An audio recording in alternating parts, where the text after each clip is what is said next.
और कार का शीशा नीचे करते हुए कहती है, ओए शिखा, चल आज जल्दी से आकर कार में बैठ जा, नहीं तो भीग जाएगी।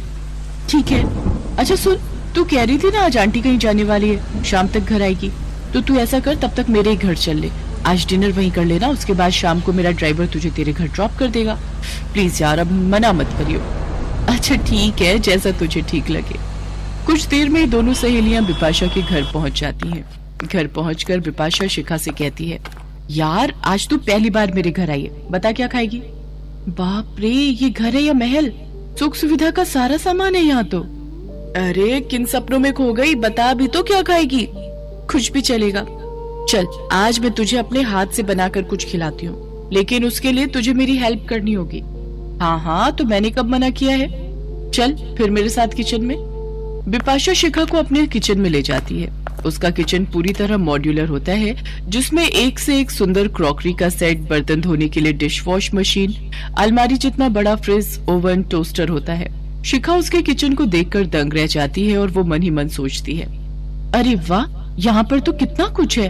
आज तक जिन चीजों के बारे में सिर्फ सुना था, आज उन्हें अपनी आंखों से देख भी लिया।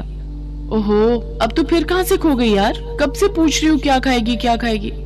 जो तुझे बनाना आता है बना दे, मुझे तो मैगी ही बनानी आती है और उसके अलावा कुछ भी नहीं आता। एक काम करती हूँ, हम दोनों के लिए मैगी बना देती हूँ। वो ये कह ही रही होती है कि तभी बिपाशा की माँ रमोला बाजार से आ जाती है। बिपाशा लाडो, शिखा बेटी आज पहली बार हमारे घर में आई है और तू उसे सिर्फ मैगी बनाकर खिलाएगी। एक काम करो, तुम शिखा को अपने रूम में लेकर जाओ। बिरजू काका बाजार से सब्जी लेकर आ गए हैं, मैं अभी उन्हें बोलती हूँ तुम लोगों के लिए कुछ बढ़िया सा बनाने को। नमस्ते आंटी, आप मेरी फिक्र मत कीजिए, मैं कुछ भी खा लूंगी। नमस्ते बेटा, ऐसे कैसे कुछ भी खा लोगी? अरे आज पहली बार तुम हमारे घर आई हो, तो बिना डिनर किए तो तुम्हें जाने नहीं दूंगी। चलो अब तुम दोनों रूम में बैठकर बातें करो, मैं नौकरों से कहकर डिनर रेडी करवाती हूँ। कुछ देर बाद रमोला नौकर के हाथ उन दोनों के लिए स्नैक्स में पास्ता, जूस और कबाब भिजवाती है और फिर डिनर में शाही पनीर, फ्राई गोभी, बूंदी रायता, सलाद और मीठे में खीर और गुलाब जामुन परोसती है। इतना लाजवाब खाना शिखा ने आज तक नहीं खाया होता। वो भरपेट डिनर करती है और उसके बाद बिपाशा का ड्राइवर उसे उसके घर ड्रॉप कर देता है, जहाँ शिखा की माँ लता उसका इंतजार कर रही होती है। अरे बेटा आ गई, अच्छा हुआ जो तू विपाशा के घर चली गई थी। मैं भी बारिश में भीगते भीगते बस अभी घर पहुंची हूँ। जहाँ गई थी वहाँ भंडारा हो रहा था, तो वही लेकर आई हूँ। चल अब तू हाथ मुंह धो ले, फिर पूड़ी छोले खाकर सो जाएंगे। माँ आप खा लो, मैं बिपाशा के घर से डिनर करके आई हूँ। अच्छा ठीक है। अरे ये क्या, बारिश में पूड़ी थोड़ी भीग गई है, तो मैं इन्हें थोड़ा सेक लेती हूँ। बहुत देर तक लकड़ियाँ और उपले लगाने के बाद लता के घर का चूल्हा जलता है। एक कोने में बैठी शिखा ये देखकर मन ही मन सोचती है, कितना फर्क है अमीर और हम गरीब की रसोई में। जहाँ अमीर को खाना गर्म करने के लिए सिर्फ ओवन का स्विच ऑन करना होता है और झट से खाना गर्म हो जाता है, तो वहीं एक गरीब को रोटी सेकने के लिए भी कितनी जद्दोजहद करनी पड़ती है।